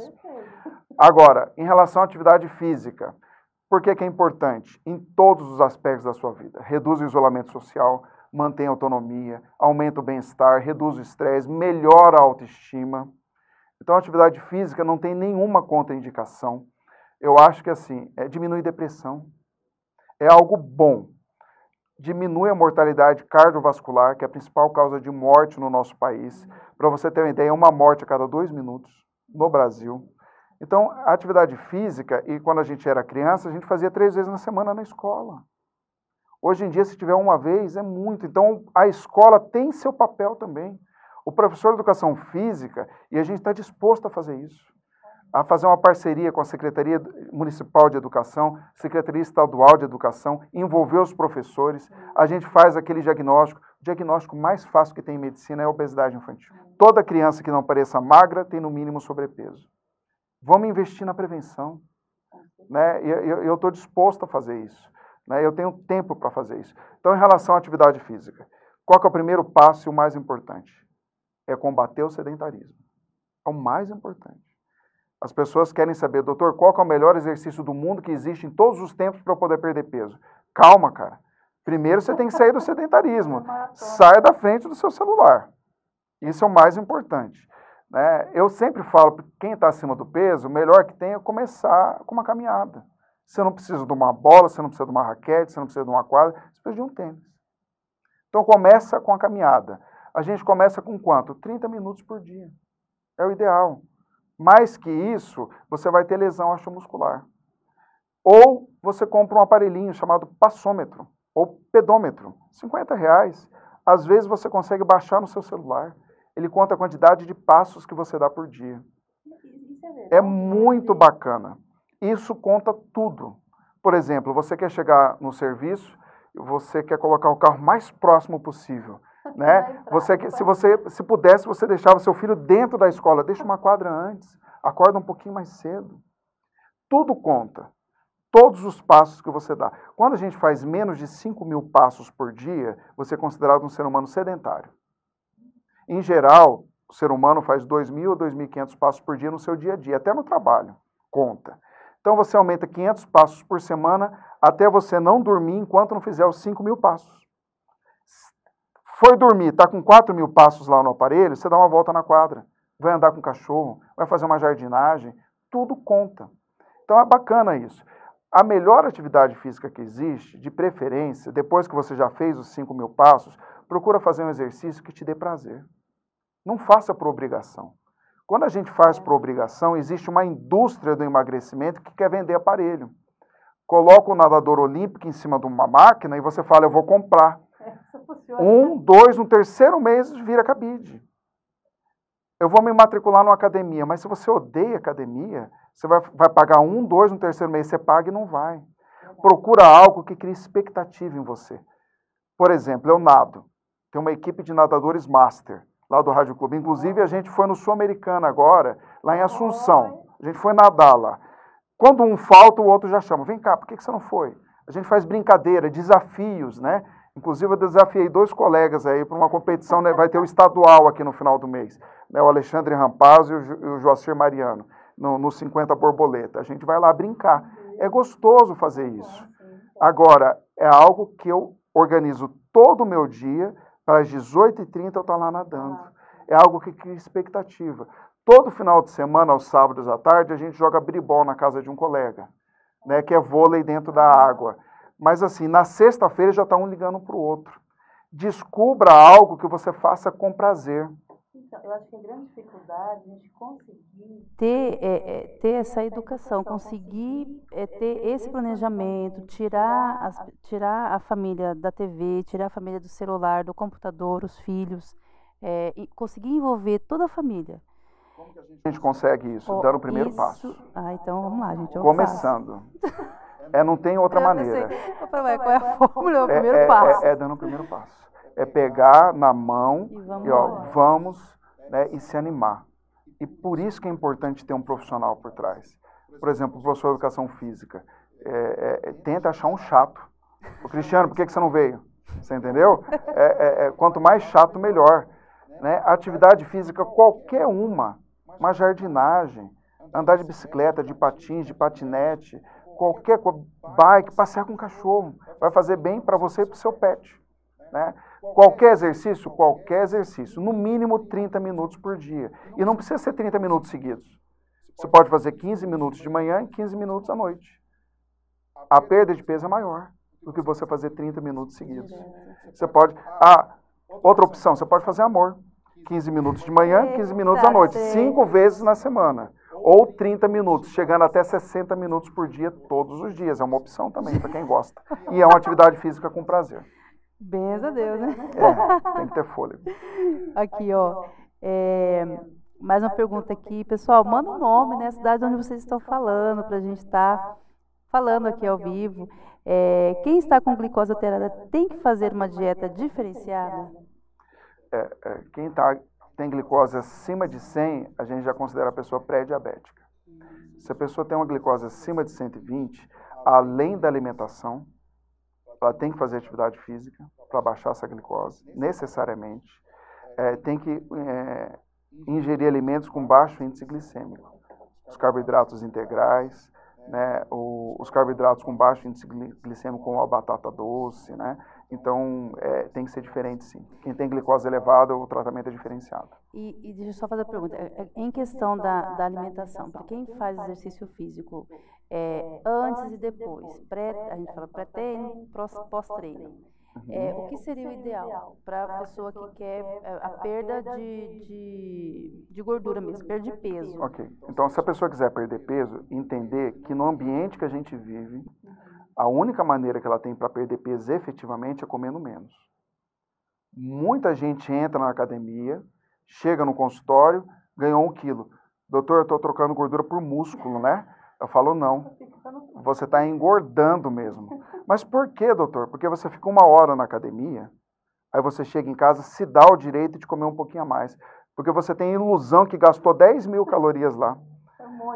Sendo que a capacidade que a gente tem de ingerir calorias é infinitamente maior que a capacidade que a gente tem de gastar. Eu não estou falando de exceção, nadadores olímpicos, atletas olímpicos.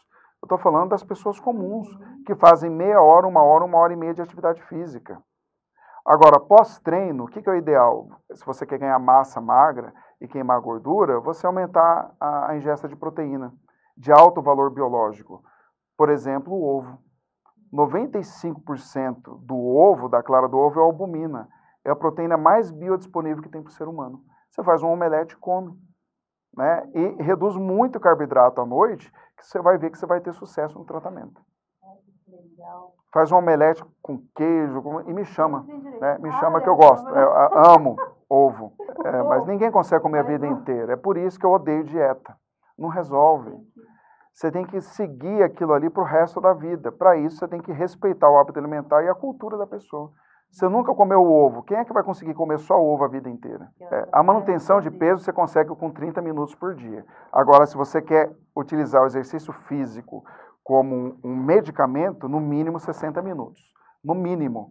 Agora, não adianta você fazer 60 minutos e comer que nem um hipopótamo depois. Você não vai conseguir perder peso. Você vai ter ganho de peso. Obrigada, Jaciele, pela sua participação aqui com a gente. Ela está falando, eu sou muito ansiosa e por isso eu como muito.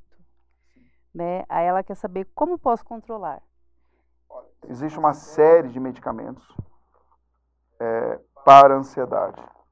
Lembrar que a atividade física não é remédio, mas é um medicamento excelente para diminuir a ansiedade.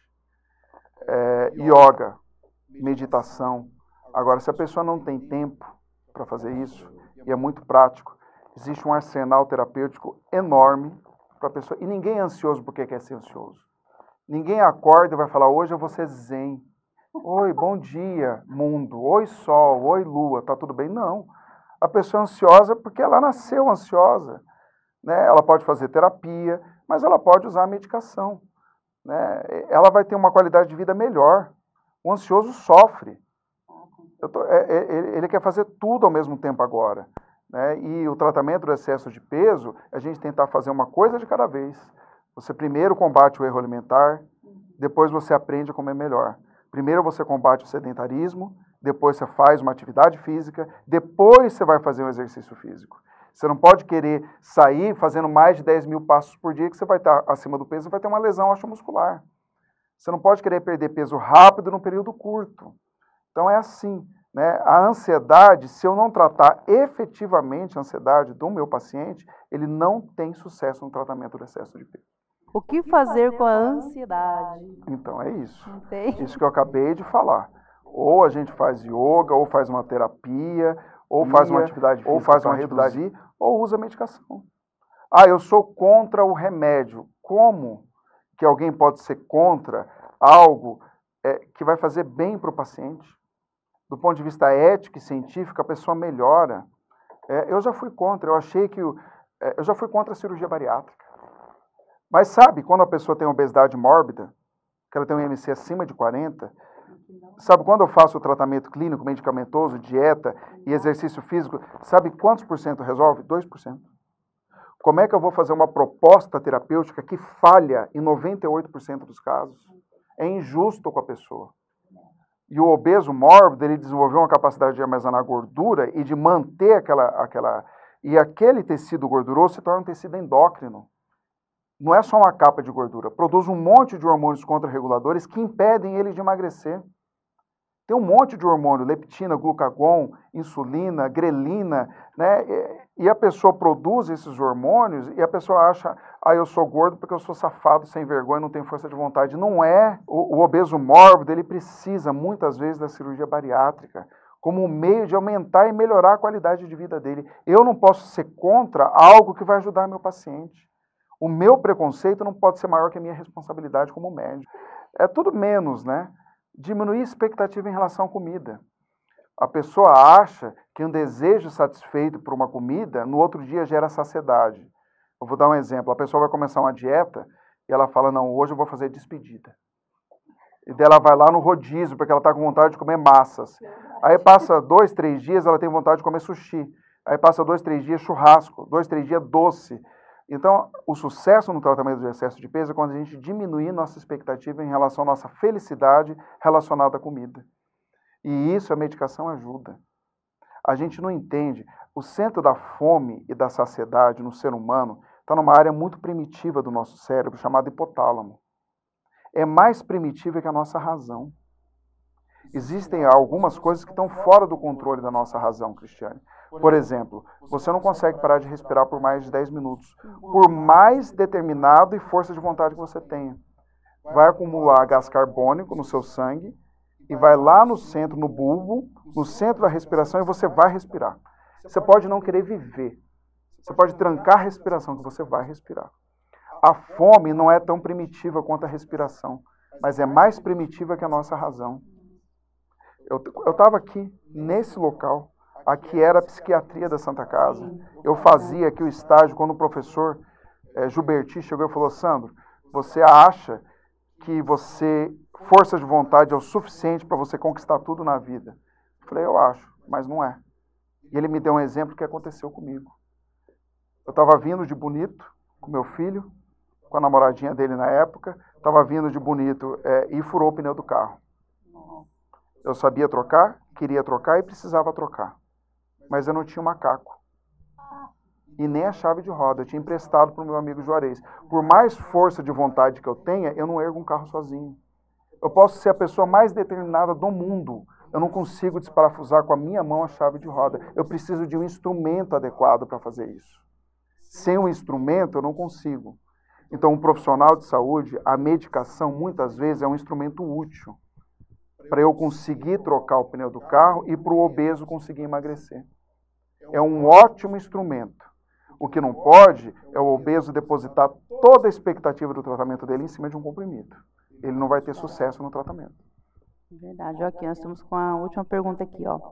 A Ariete Lima, Ariete, se eu errei aqui o nome, desculpa, tá? Obrigada pela sua participação. Ela é aqui de Campo Grande, Mato Grosso do Sul. Ela, referente à água, é mito ou não que beber bastante água ajuda no emagrecimento? Sim, não tem caloria, né? Quanto mais água você beber, até porque o centro da sede, no hipotálamo também, é do lado do centro da fome. Muitas vezes você acha que está com fome, você toma um copo de água, espera alguns minutos, passou a fome, era a sede. Assim como o centro do sono é do lado do centro da saciedade. Quem dorme mal, no outro dia come mal. Então, uma das bases de sucesso no tratamento do excesso de peso, eu sempre pergunto para os meus pacientes, você dorme bem à noite? Se ele não dorme bem à noite, eu peço para ele começar a fazer uma atividade física que relaxe. Então, fazer atividade física à noite não precisa ser à noite, mas ele tem que fazer alguma atividade relaxante para que ele possa dormir à noite. Quem dorme mal, come mal no outro dia. Isso comprovado cientificamente. Bem, podemos continuar? Sim, doutor. Em relação à atividade física, então, é melhor eu fazer atividade moderada, é melhor eu fracionar, você pode fazer 15 minutinhos de manhã, 15 minutinhos à noite. Usar o passômetro, né, que é aquele instrumento simples, extremamente útil, de maneira que você não durma enquanto não fizer os 5.000 passos por dia. Resumindo, combater o sedentarismo. Depois que eu combato o sedentarismo, o que eu tenho que fazer? Alguma atividade física, e depois que você está fazendo alguma atividade, aí você parte para o exercício. Vôlei, basquete, natação, que é exercício mesmo. Mas isso é uma última etapa. Não. Em relação à parte psicológica, ficar focado no tratamento. Né? Não criar muro e tentar se esconder atrás. Do que eu estou falando? Doutor, eu estou assim, mas minha mãe não me ajuda. Eu estou assim, mas meu marido atrapalha. Eu estou assim, mas... Né, a gente cria muro e se esconde atrás dele. Uma hora você vai ter que enfrentar esse problema. Se não for agora, vai ser quando você tiver diabetes, vai ser quando você tiver hipertenso, vai ser quando o colesterol estiver alto. E às vezes já pode ser tarde demais. Aumente a expectativa em relação a você. Você pode ficar magro, bonito e saudável. Né? Você pode, você consegue, desde que tenha o instrumento para isso. Nós somos coautores do ambiente que a gente vive? É claro que somos. Se eu não conseguir trabalhar no meu ambiente, se eu não mudar o ambiente dentro de casa, deixando de comprar bobeira, eu não vou conseguir mudar. Para isso, eu preciso estar insatisfeito. Não adianta eu estar gordinho, feliz e satisfeito. Doutor, eu sou um gordinho feliz. Eu falo, você é um gordinho feliz e mentiroso. Porque não está satisfeito. Né? A roupa não cabe, você tem vergonha, as pessoas te olham diferente. Então, assim, é insatisfação para que você possa mudar o seu comportamento. A ansiedade atrapalha. Então, mudar uma coisa de cada vez. Ter tolerância à recaída. Porque tem mês que você não vai perder peso. Tem mês, tem paciente que volta depois de 3 meses no consultório. Doutor, você vai brigar comigo? Eu falei, de jeito nenhum. Eu não estou aqui para brigar. A gente está aqui para incentivar. Quer ver uma coisa que não dá certo? Você abordar os aspectos negativos dele estar gordo. Não funciona. Você vai ter diabetes, pressão alta, colesterol alto, você está gordo. O gordo sabe que ele é gordo. Não adianta você falar que está gordo.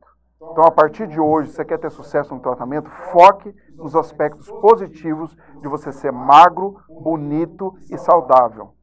É isso, ter flexibilidade. Muda uma coisa de cada vez. Não tente mudar tudo ao mesmo tempo agora.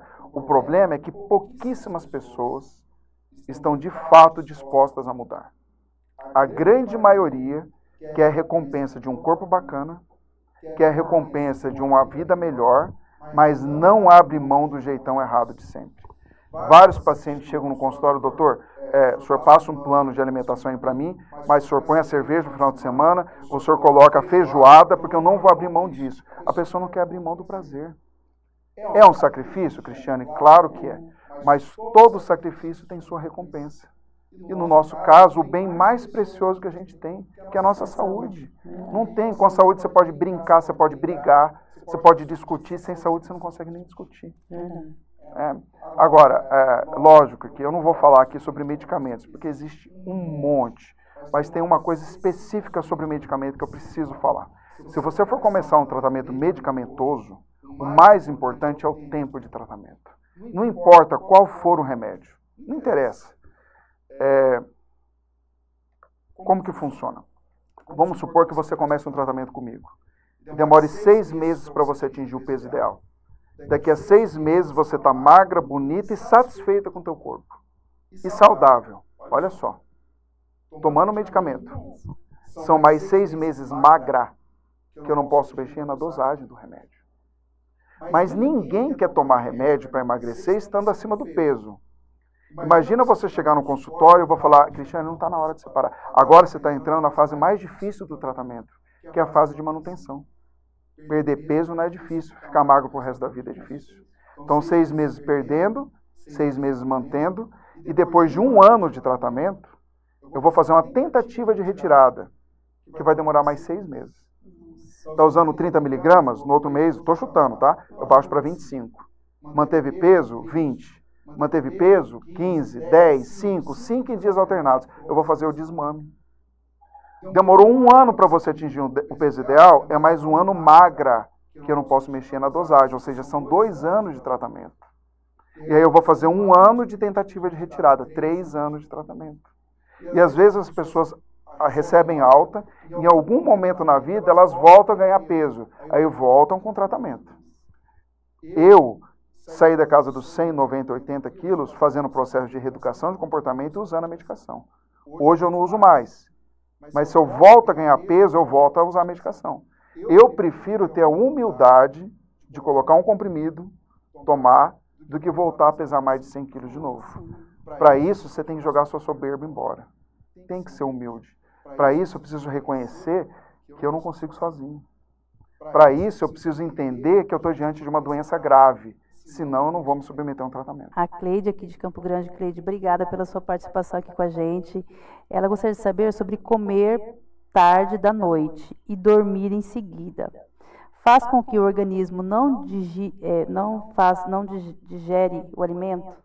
Não é isso. Por que é ruim quando eu como muito à noite? Qual que é a principal refeição que a gente tem que ter?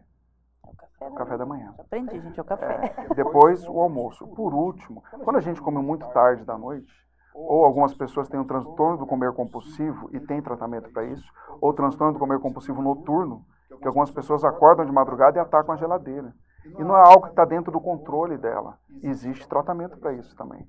E aí essa é a vantagem do nutrólogo. A gente passa algumas medicações nesse tipo de transtorno. Aí o metabolismo noturno não é que ele é mais lento. É que durante a noite você não anda, você não corre, você está dormindo. E você acorda de manhã sem fome. Aí você não vai conseguir tomar o café da manhã. Mais de 90% das pessoas que estão acima do peso não tomam café da manhã. Né? O magro, em geral, ele consegue tomar um bom café da manhã. Para isso, ele precisa jantar menos. Então, de novo, fatores de sucesso no tratamento do excesso de peso. Né? Reconhecer que está diante de uma doença. Criar vínculo de compromisso. Marcou consulta? Vai. Pediu exame? Faz. Solicitou retorno? Não falta. Né? Esse vínculo, para isso, você precisa se dar bem com o seu médico, com o seu nutricionista, com o seu profissional. Doutor, não fui com a tua cara, doutor Santo, vai em outro. É sério, porque daí a pessoa, eu vou falar, ela não vai fazer. Esse relacionamento médico-paciente é muito importante. Então, aqui, ó, a Fran do PS. Fran, obrigada pela sua participação. Olha, eu sabia que ia ser muito boa essa palestra, mas ultrapassou as expectativas. Está excelente, parabéns. Obrigada aí, doutora. A Fran é uma parceira, é uma enfermeira maravilhosa. No PS. É do PS aqui da Santa Casa. Graças a ela, a gente esteve lá na Anhanguera fazendo um trabalho com os acadêmicos de enfermagem. Graças a ela, a gente foi uma série de outras faculdades abriram e a gente tem o maior prazer. Obrigado por tudo que você tem feito pela minha pessoa, Fran. Aquilo que eu ia te falar. O outro ponto de vista, a gente como mãe, como pai, como responsável e como cuidador. Olha só. O que eu te disse? O diagnóstico mais fácil em medicina é a obesidade. Em pediatria é pior. Qual que é a maior alegria dos pais quando nasce uma criança com 3 quilos? No outro mês a gente vai no pediatra, está com 4. No outro mês está com 5. No outro mês está com 5,5. Não fica todo mundo feliz? O pai, a mãe, o vô, a avó, olha o meu leite materno, né? Quando a criança faz 2 anos, isso acaba. Existe uma desaceleração da velocidade do ganho de peso em relação à altura. Criança de 2 anos, em geral, ganha 1 quilo por ano. Então, aquela alegria, o que isso acontece? É a fase da hiporexia fisiológica. É a fase onde a criança menos come. Ela come até os 10 anos que nem um passarinho. A principal queixa em pediatria, qual que é? Doutor, meu filho não come. Por favor, dá um biotônico Fontoura, dá um remédio para bioapetite. Por favor, doutor, dá um remédio, uma polivitamina. E a mãe e a avó que não entende essa criança com 5 anos não pode ter bochecha. Você tem que olhar ela de costas e contar todos os gominhos da coluna. A criança de 5, 6, 7 anos, até os 10 anos, você tem que ver as costelinhas. Se seu filho não está passando por isso, provavelmente ele tem sobrepeso ou obesidade. E ele vai sofrer todas as consequências na vida adulta. Aquilo que eu te falei, a criança está no papel dela. Mamãezinha do meu coração, por favor. Isso gera na gente uma série de sentimentos. Dó, culpa. Puxa, doutor, eu sou separada, meu filho pede uma coisa, como é que eu não vou dar? Agora, olha o ponto de vista que eu queria te dar, Cristiano. Quando eu tenho dó, quem que tem dó? Eu. Eu tenho culpa. Meu filho pede um refrigerante. Faz bem? Engorda? Mas eu tenho culpa e dou algo que faz mal para o meu filho. Eu estou pensando nele? Eu estou pensando na minha culpa. Quando eu dou algo que faz mal para o meu filho, aquele erro alimentar grave, a pizza com borda recheada, o X-tudo, o X-baguncinha, o refrigerante, o meu filho está doente. A minha culpa, dó, os meus sentimentos estão resolvidos, porque eu dei o que ele queria. Quem ama diz não para os seus sentimentos.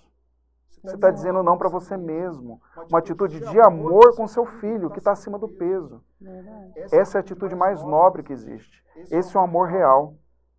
Negar-se a si mesmo é difícil, mas esse é o amor nobre. De novo, a sua responsabilidade como mãe, como pai, como cuidador, não pode ser maior do que a sua dó, do que a sua culpa. A sua é uma grande responsabilidade alimentar uma família. É uma grande responsabilidade. Por outro lado, é uma imensa irresponsabilidade a gente oferecer aquilo que a criança quer, não que ela precisa. Nessa fase de hiporexia fisiológica, quando a criança ganha mais altura do que peso, a mãe muitas vezes entra em desespero, em vez de oferecer o que a criança precisa, dá o que ela quer.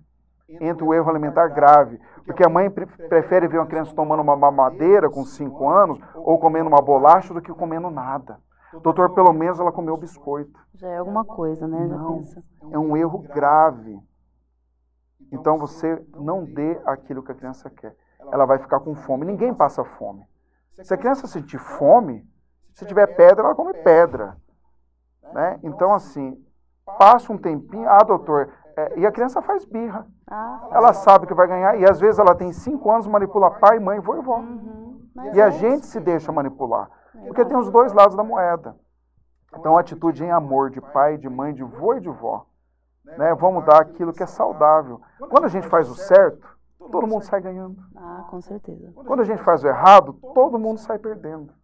Então vamos procurar fazer o certo. Nossa Senhora, aí, gente.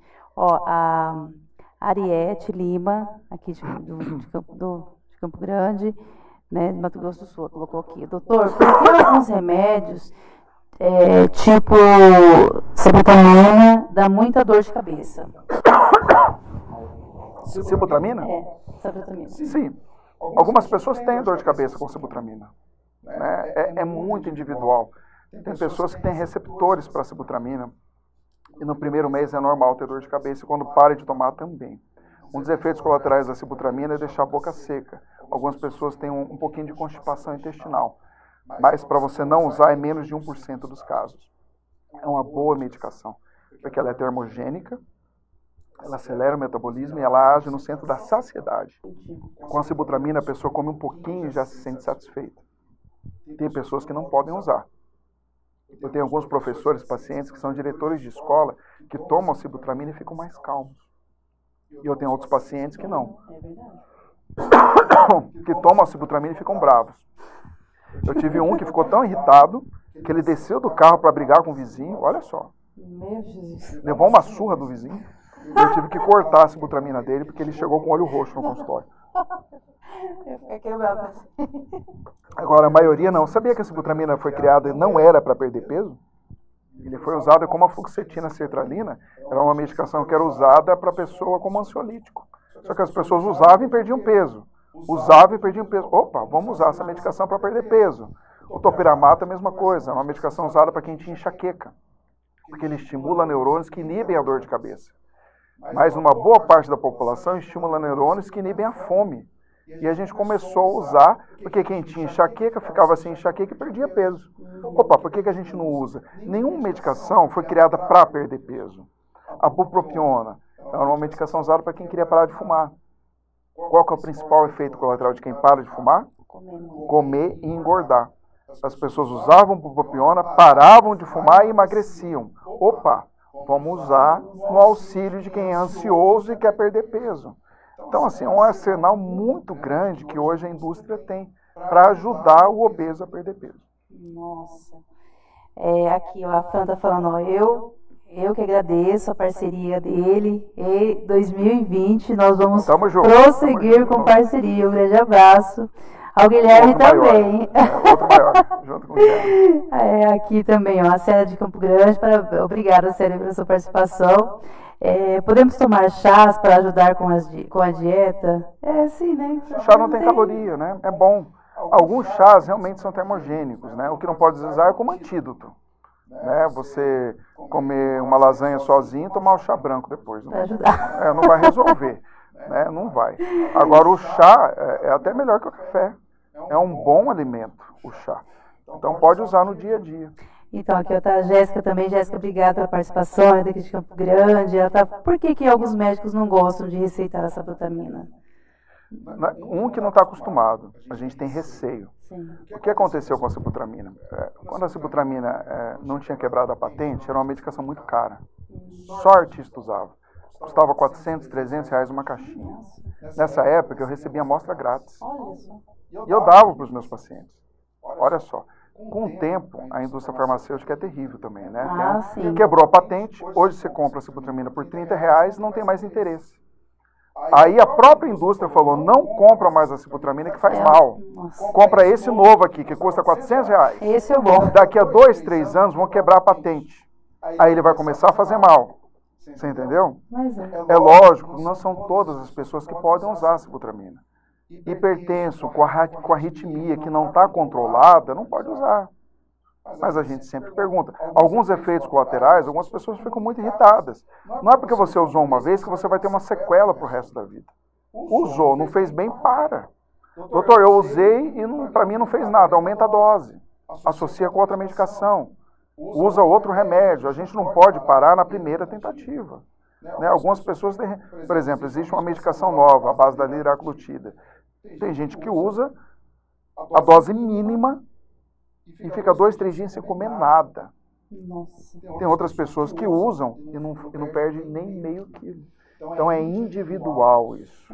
Né? A gente não pode achar que aquela medicação vai fazer bem para todo mundo. E nem que vai fazer mal para todo mundo também. Perfeito. Bom senso. Igual as dietas também, né? Igual a dieta. O que faz bem para um, muitas vezes não fazer bem para o outro. Aqui também está perguntando, ó, o chá precisa ser de açúcar obrigatoriamente? Sem açúcar obrigatoriamente? Melhor. Né? O açúcar, de fato, ele é um dos grandes vilões. Né? Se você puder evitar o açúcar refinado, você vai estar trazendo uma série de benefícios.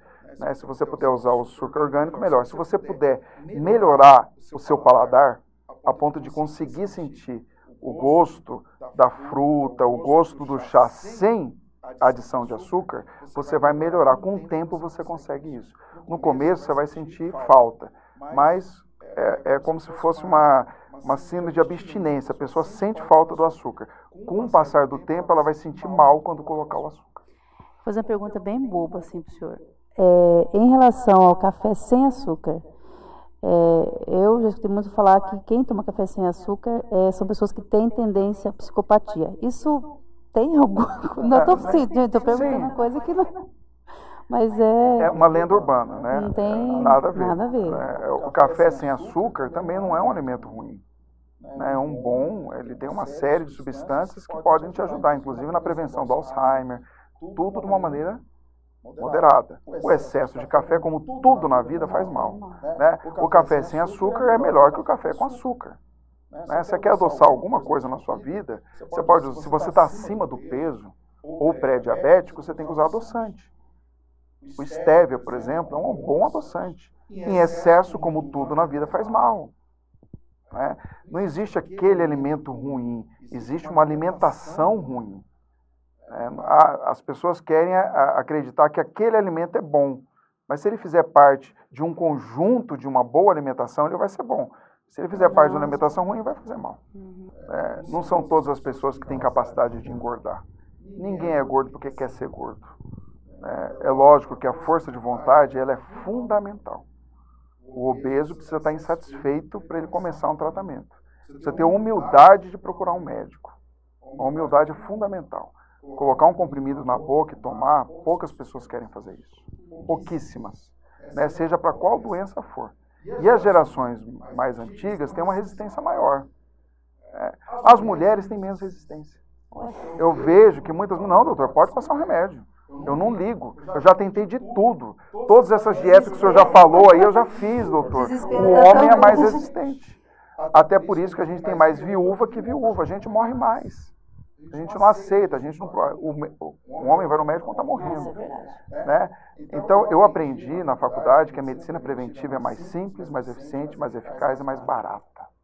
Então, se você está com sobrepeso somente, não espera que você de fofinho passe a gordinho, para obesinho, para mórbidozinho. Trate antes. A chance de sucesso é muito maior.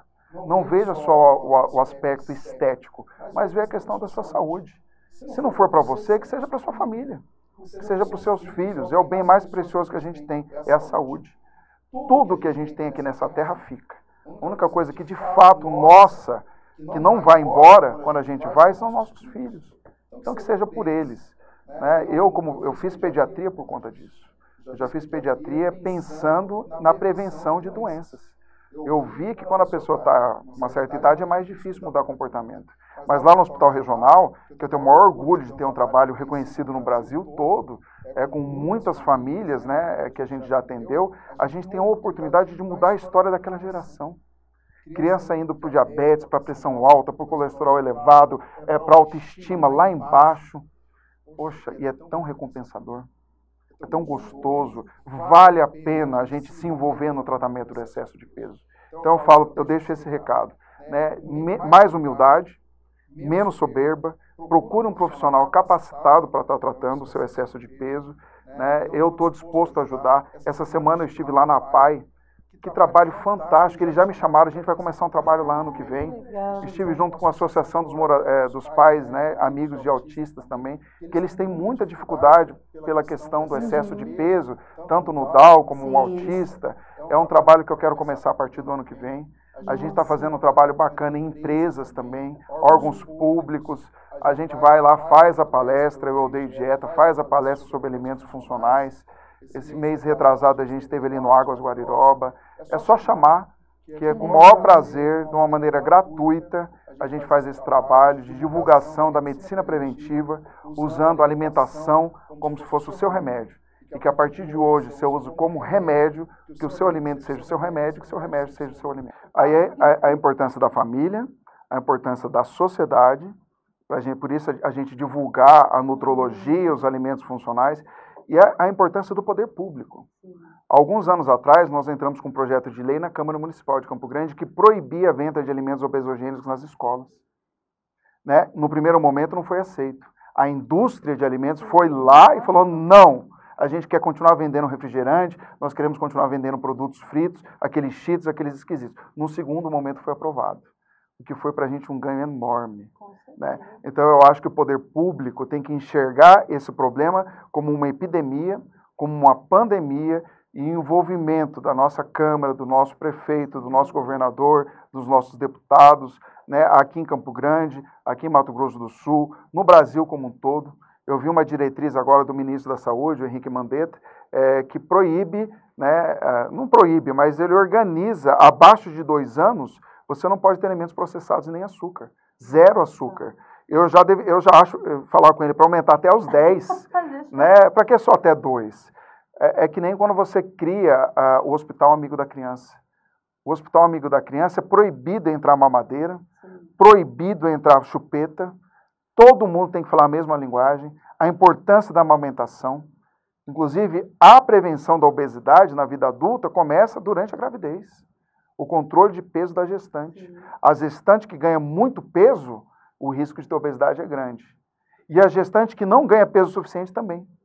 Os bebês que nascem baixo peso, os bebês que nascem desnutridos, têm uma grande chance, porque ele produz muita insulina, de desenvolver obesidade na vida adulta.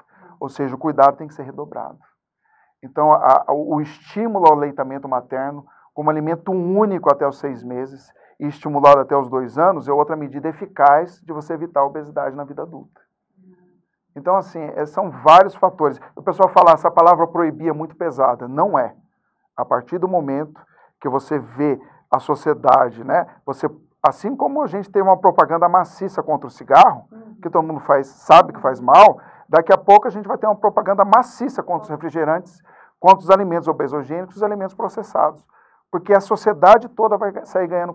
Para isso, eu preciso ter bons representantes. Né? Às vezes, o grande problema hoje do médico ou da medicina, eu vejo, é o médico que não gosta de gente. Né? Às vezes, né, é um problema não só na medicina, mas em todas as áreas. Né? Nós, profissionais da área de saúde, e quando eu vejo que a pessoa não gosta de gente, vai acabar sendo um profissional frustrado para ele, para a família dele e para a sociedade. Então, gostar de gente, gostar de pessoas é o que faz a diferença. O trabalho não é um trabalho, acaba sendo um prazer. Olha, muito obrigada. Eu, assim, tô, né, e não vai voltar muitas vezes aqui com a gente. Gente, nós que agradecemos pelo carinho, doutor, muito obrigada. Perfeito, fique à vontade. De repente, doutor, faz um treinamento, uma capacitação aqui na nossa empresa, aqui no órgão público. Liga para 99910 5151. Eu vou repetir. 99910 5151. Aí você manda uma mensagem via WhatsApp, né? Você pode também estar na nossa página do Instagram, Dr. Sandro Benites, né, de Dr. Sandro Benites, ou no Facebook, tem a nossa fanpage, Dr. Sandro Benites, ou WhatsApp, que a gente entre em contato com vocês. Então, WhatsApp 99910 5151. O Instagram, @dr.sandrobenites, @drsandrobenites, né, ou no Facebook mesmo, que a gente entre em contato, vocês pegam o nosso contato, que a gente vai com o maior prazer, né, seja em escola, órgão público, privado, particular, e a custo zero. Nossa, gente do céu, olha, só tenho a agradecer mesmo, viu, doutor? À disposição de vocês. E aberto. Da Santa Casa, a sua equipe pelo convite. À disposição de vocês. Tchau, pessoal. Até a próxima. Se o que você busca é qualificação profissional, então não perca essa oportunidade. Vem comigo! É isso aí, pessoal. Parabéns! Venha conhecer a Escola de Saúde, uma infraestrutura nunca vista nos cursos de qualificação no estado do Mato Grosso do Sul. Você vai estudar com os mais renomados professores e no maior hospital do estado. Qualidade de ensino, atenção individualizada ao aluno e reconhecimento no mercado. Prepare-se para surpreender-se.